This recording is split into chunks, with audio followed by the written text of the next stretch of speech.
রাধে রাধে বন্ধুরা, তোমরা কেমন আছো? আশা করি তোমরা সবাই ভালো আছো। যে যেখান থেকে আমার ভিডিওটা দেখছো তাদের জানাই অনেক অনেক ভালোবাসা, বড়দের আশীর্বাদ আর ছোটদের ভালোবাসা নিয়ে খুব সুন্দর সকাল থেকে সুন্দর মিষ্টি ব্লগ স্টার্ট করলাম। ঘুম থেকে তো দেখতেই পাচ্ছ এখনো বিছনা থেকে উঠতে পারিনি, এত ঘুম। কদিন ধরে এই শরীরটা প্রচণ্ড আমার খারাপ, মানে কি বলবো বলো তো, গা হাত পার যন্ত্রণা, গা ম্যাজ ম্যাজ, জ্বর জ্বর, মনে হচ্ছে শরীরের ভিতরে একটু জ্বর জ্বর আছে, কিন্তু জ্বরটা উপরে উঠছে না, এরকম মানে মনে হচ্ছে শরীরের মধ্যে আমার খারাপ। কিন্তু কি করব বলো, সেই নিয়েও কাজ করছি। এখনও থার্মোমিটার দিয়ে দেখিনি জ্বর এসছে কিনা, কিন্তু শরীরটা একদমই বেশ কিছুদিন ধরে ভালো যাচ্ছে না, গা ম্যাজ ম্যাজ করছে, খুবই শরীরটা আমার খারাপ, মানে কি বলবো। কিন্তু কি করব বলো, কিছু করার নেই। তো এখানে দেখো উঠলাম, আর উঠে আমার আগেই বাবু উঠে গেছে, তো সেই জন্য বাবুকে বললাম, বাবু তুই একটু ভিডিওটা করে দে। তা আমি ভাবলাম চলো আমিও ভিডিওটা একটু করে নিতে পারি। আর সত্যি কথা বলতে কি বলতো, সকালবেলা উঠলে এত ঠান্ডা লাগে, তখন আর ইচ্ছা করে না এখানে ওখানে ক্যামেরা রেখে ভিডিও করতে। কেউ যদি একটুখানি ভিডিওটা ধরে দেয় তাহলে সত্যি আমার অনেকটা ভালো হয়। আর শরীর ভালো থাকলে কিন্তু মানুষ সব কিছু করতে পারে, আর শরীর যদি খারাপ থাকে দেখবে কাজে কিন্তু কোনো মন আসে না, কোনো কিছু করতে ইচ্ছা করে না। আমার ক্ষেত্রে বেশ কিছুদিন হয়েছে, কিন্তু সত্যি কথা বলতে কি বলতো, ভিডিও করতে হবে, মনের জোর সব মিলিয়ে মিশিয়ে নিয়েই কিন্তু আমি ভিডিওটা করছি। নয়তো কিন্তু আমি সত্যিই ভিডিও করতে পারতাম না। করতে হবে, এটাই আমার মনের একটা যে না, আমাকে ভিডিও করতে হবে। যাকগে, তো এখানে দেখো আপাতত আমার বাসি বিছনাটা কোনো রকমে তুলি, পারলে বিকেলবেলা, বিকেলে না দুপুরের পরটাতে হয়তো বাসি বিছনাটা, মানে বাসি বিছনা না, চাদরটা চেঞ্জ করবো। এখন আপাতত এমনি করে বিছনাটা টান টান করে গুছিয়ে নিই। মাত্র নিচে এলাম, আর সকাল সকাল উঠে আজকে স্নান করে নিয়েছি, মানে ঘুম থেকে উঠেছি, উঠে নিচে এসে বাসন মেজেছি, বাসন মাজার আগেই গরম জল বসিয়েছি। বাসন মেজে শেষ হতে না হতে আমি গরম জল মানে চান করেছি, চান করে একটু ছাদে দাঁড়িয়ে নিচে এলাম। আর আজকে শাশুড়ি সব কেটে কুটে গুছিয়ে রেখেছে, তো সেই জন্য আমার একটু সুবিধা হয়েছে। তো ওই যে ভাত বসিয়েছি দেখো, এসে ভাত হচ্ছে, আর এখানে শিম আলু ভাজা বলো চচ্চড়ি বলো হচ্ছে, মাছ এনেছে, পরে মাছটা করবো, তোমাদের পরে দেখাচ্ছি। কেটে কুটে গুছিয়ে দিয়েছে, তারপরে এগুলো করে দিয়ে গেছে বলে আমার সুবিধা হয়েছে। আর শীতকালে না ওই বেলা 3টে 3:30 চান করলে ভীষণ মাথার যন্ত্রণা করছে, ঠান্ডা লাগছে, তো সেই জন্য একটু সকাল সকালেতেই মানে চানটা করে নেওয়ার চেষ্টা করছি, ঠিক আছে। আর চলো তোমাদের আবার পরে সব কিছু দেখিয়ে দিই। দেখো বাবুকে এখন খেতে দিয়েছি, এখানে ভাত, শিম চচ্চড়ি আর মাছ ভাজা, এই দিয়ে বাবু এখন ভাত খাবে। আর আমার বাসনের অবস্থা তো দেখতেই পাচ্ছ, কত বাসন, কিচ্ছু গুছানো হয়নি। আর এখানে যে মাছ ভাজছি, ওখানে ডাল সিদ্ধ হচ্ছে, এখানে মাছ ভাজছি, ঠিক আছে। আর এই মাছের জন্য সবজি কেটেছি দেখো, কুমড়ো, ক্যাপসিকাম, ফুলকপি, সব দিয়ে মাছের ঝোল হয়, ঠিক আছে। মাছের ঝোলটা করলে আর ডালটা করলে আমার কিন্তু একদম রান্না কমপ্লিট। তো মাছের ঝোলটা বসিয়ে দিলাম, আর দিয়ে ভাবলাম কি যে এটা একটু পরিষ্কার করি, অনেক দিন হয়ে গেছে এই সেলফটা না পরিষ্কারই করা হয় না। আজ নয়তো কাল, কাল না তো পরশু, এই করে করে আমার সময় যাচ্ছে, আমি করতে পারছি না। তা আজকে ভাবলাম চলো আগে মানে এটা পরিষ্কার করে নিই। তা আজকে ওপরের সেলফটা করব, পুরো সেলফটাই করব। তো এটাই হলো মানে ইচ্ছা আছে, দেখা যাক। আর বাবুরও খাওয়া দাওয়া কমপ্লিট হয়ে গেছে, মোটামুটি কিছুটা কাজ আগে পিছিয়ে গুছিয়ে নিয়েছি। এবার আবার আস্তে আস্তে এদিক ওদিকের কাজগুলো করলে আমার সুবিধা হবে। আর তোমাদের আগের প্রথম ভিডিও শুরুতেই বললাম না যে শরীরটা আমার খুবই খারাপ। সত্যি প্রচণ্ডই আমার শরীরটা খারাপ, কিন্তু কি করব বলো, কিছু করার নেই। এইভাবেই চলছে আর কি, শরীরটা আমার মানে একদমই জুত নেই। তো যাকগে, তার মধ্যে আমাকে করতে হবে। আমি জানি না, দুর্গাপুজোর পর থেকেই আমার শরীরটা ভীষণভাবে খারাপ যাচ্ছে, প্রচণ্ড খারাপ যাচ্ছে। দুর্গাপুজোর পর থেকে তোমার গ্যাস অম্বলে ভুগছি, তারপরে জ্বর হলো, জ্বর কমলো, তারপরে আবার জ্বর হওয়ার মতন, মানে কি বলবো আর তোমাদের, মানে শরীরটা কিছুতেই আমার ভালো যাচ্ছে না প্রায় 1.5-2 মাস ধরে। সত্যিই জানি না আমার কি হয়েছে, মানে তবু মনের জোরে কাজকর্ম করছি, করতে তো হবে। তো আমার এতটা যে শরীর খারাপ হয়েছে, আমার মাকে কিন্তু আমি কিচ্ছু বলিনি, কারণ আমার মাকে যদি আমি বলি, আমার মা প্রচণ্ড টেনশন করবে, প্রচণ্ড টেনশন করবে যে কি হলো মেয়েটার, এই নিয়ে এত কাজকর্ম, শরীর খারাপ করতে হচ্ছে। তারপরে এই ঠান্ডার মধ্যে বাসন মাজাটা যে কি কষ্টকর আর কি বলবো।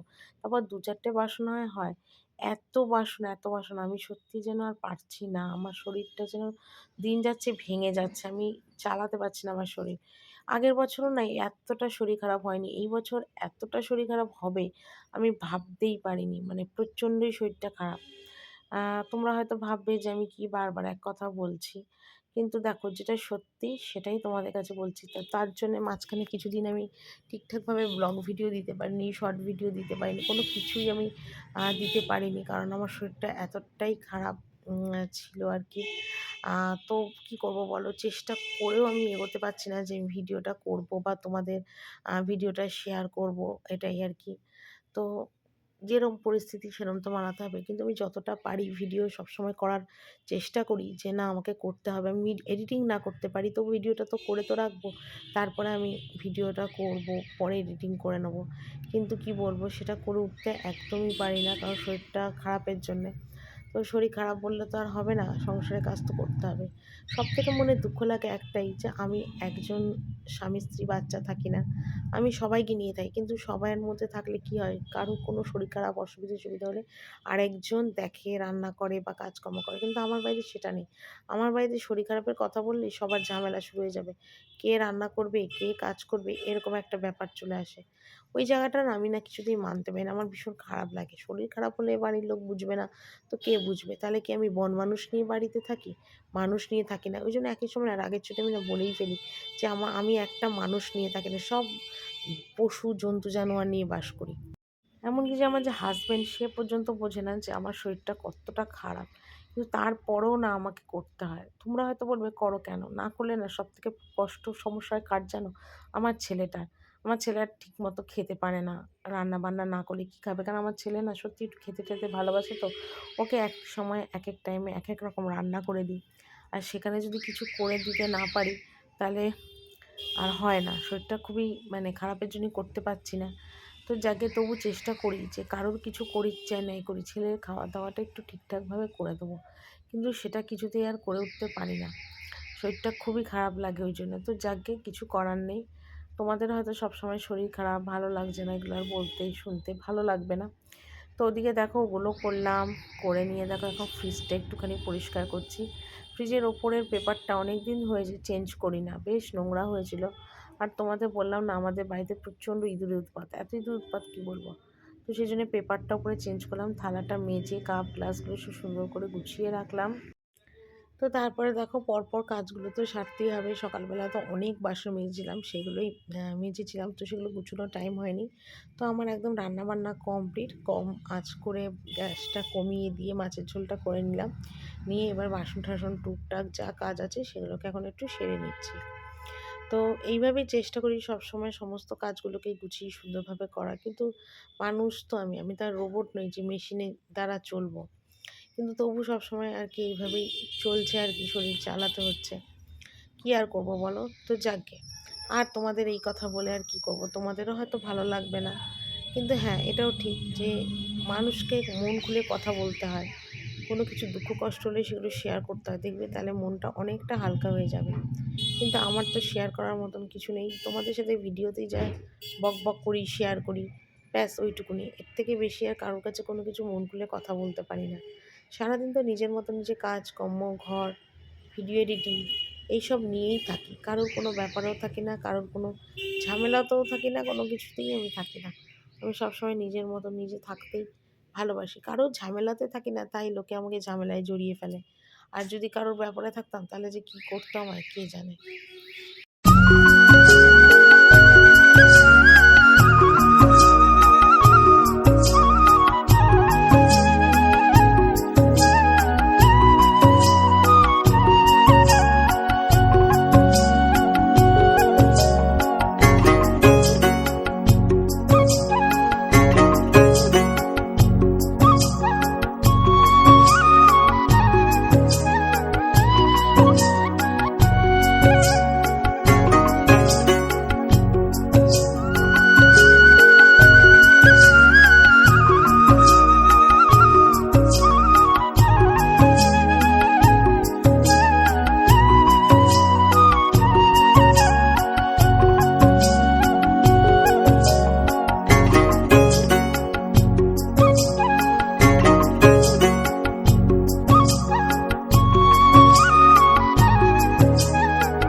নিচের সমস্ত কাজ করে চলে এলাম ওপরে। আর ওপরে এসে সকালেই তোমাদের বলছিলাম না বিছানার চাদরটা চেঞ্জ করব। তো বিছানার চাদরটা চেঞ্জ করছি, সাথে বালিশ ওষা-টোষা যা আছে সবগুলোই চেঞ্জ করে দিচ্ছি। কারণ অনেক দিন হয়েছে বিছানার চাদরটা চেঞ্জ করা হয় না। এমনিতেই তো আমি মোটামুটি ৩ দিন ছাড়া, ছাড়াই বিছানার চাদর চেঞ্জ করি। কিন্তু শরীরটা কদিন ধরে বলছিলাম না খারাপ যাচ্ছে। আর সেই জন্য আরোই চেঞ্জ করে উঠতে পারছি না। শীতকালের বিছানা তো বুঝতেই পারছো, রাশিকৃত বিছানা। এতগুলো বিছানা নামিয়ে তারপর সমস্ত কিছু করতে হয়।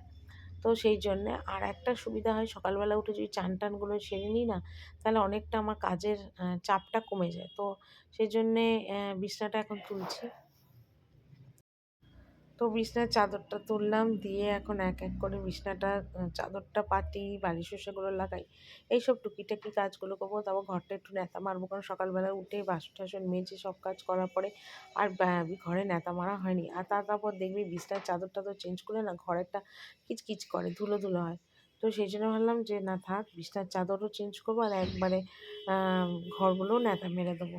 সেটাই হয়নি। তো হয়ে একবারে গা হাত পা ধুয়ে নাইটিটাও চেঞ্জ করব। সব একবারে আর কি কাজকর্মগুলো সেরে নেবো। ওটাই আমার সুবিধা। তো গরমকাল হলে তো আর এই সমস্যা হয় না। ৫টা ৬টা যখন পারি চান করি। কিন্তু শীতকাল হলে এই একটা সমস্যা। চান করাটা একটা বিশাল সমস্যা টাইম মতন। তারপর আমার বাড়িতে তো আর গিজার নেই যে যখন খুশি গেলাম গিজার অন করলাম আর চান করে নিলাম। আমাকে তো মেশিন লাগিয়ে স্নান করতে হয়। তো সেই কারণের জন্য আরও অসুবিধা হয়। তো যাকগে, এখানে এখন দেখো বিছানার চাদরটা চেঞ্জ করলাম। কম্বল-টম্বলগুলো তো সকালবেলায় সব ঝেড়ে-ঝুড়ে গুছিয়ে রেখেছিলাম আপাতত। তো এখন শুধু এইটুকুনি করলেই আমার হয়ে যাবে।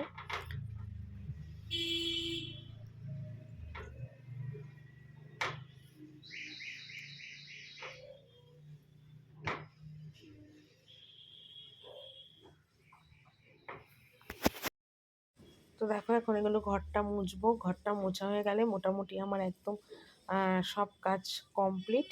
দিয়ে জামাকাপড় ছেড়ে একটু ইচ্ছা আছে ভিডিও এডিটিং করা, তারপর দেখি কী করি। আর এখন বেশিরভাগই বিকেলবেলা করেই ভিডিও এডিটিং করি।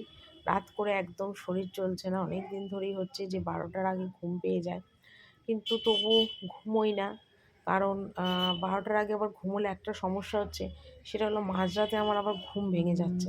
তো সেই কারণের জন্যে একটু দেরি করেই ঘুমোই, যাতে তাড়াতাড়ি করে মানে এক ঘুমেই সকাল হয়ে যায়। সেই জন্যে চেষ্টা করি একটু দেরি করেই ঘুমোনোর জন্যে।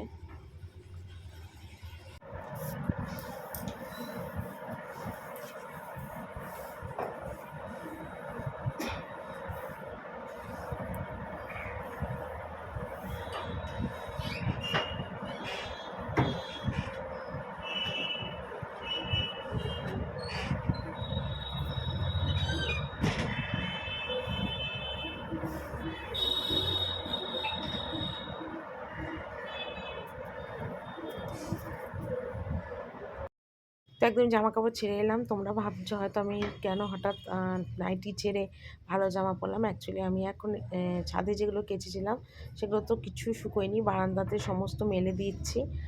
দিয়ে ছাদে গেটটা তালা মারলাম। আর এখন যাব একটু এটিএমে মাকে টাকা পাঠাবো। যেটা আমি প্রতি মাসে আর কি মাকে পাঠাই, সেই টাকাটা দিতে যাব। তো সেটার জন্যেই চেঞ্জ হলাম আর কি। কারণ এরপর আবার বেশি ঠান্ডা পড়ে গেলে তখন আবার অসুবিধা হয়ে যাবে। তো সেই জন্য ভাবলাম চলো ঝটপট করে দিয়ে যাই। ভেবেছিলাম সকালের দিকেই যাব, কিন্তু সকালের দিকে ঘরের সংসারে এতটাই কাজ থাকে যে যাওয়ার টাইম বার করে যে যাব সেই টাইম সুযোগটা আমার কিছুই হয় না। তো সেই জন্য ভাবলাম চলো এখনই যাই, এসে তারপর দরকার হয় ওদের খেতে টেতে দেবো। তো সেই জন্যই রেডি হয়ে নিয়েছি একদম। তো চলো বন্ধুরা, আজকের ভিডিওটা এখানেই শেষ করছি। কালকে আবার একটা সুন্দর আর নতুন ভিডিও নিয়ে চলে আসবো। আজকের মতন বিদায় নিলাম। তোমরা সবাই ভালো থেকো। টাটা।